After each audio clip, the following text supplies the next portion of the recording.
You've been making your pasta wrong your entire life. This is my favorite pasta ever. And you can eat it hot or cold. Don't fuck it up. Grab an onion and cut it in half. Roughly cut this because it's getting blended anyway.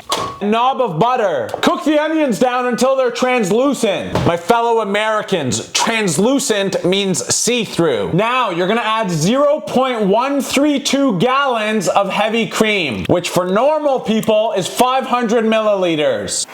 Kobe. Put it back on the stove until it starts boiling. Turn it off and add a bunch of spinach. Let it sit in the hot cream for 2 minutes. Pinch of salt. Now you blend until it looks like the Hulk's semen. Go grab the other half of the onion and cut it a little bit nicer. Slice up a bunch of mushrooms. Get your pan ripping hot. Add your mushrooms, onions, and a knob of fucking butter. Really quick, this is for the people that message me and tell me to stop swearing. Go fuck yourself. Boil some water and add some salt to it. Drop in some rigatoni. 3 minutes before your pasta's done cooking, you're gonna add in a bunch of edamame. Strain it. The pan you cooked your onions and mushrooms in. 5 tablespoons of pasta water. Grab your Hulk semen and pour it in. Knob of butter. Cook it down for 2 minutes. Finish with some Parmesan. Crispy onions on top. Go make this and it will blow your fucking mind.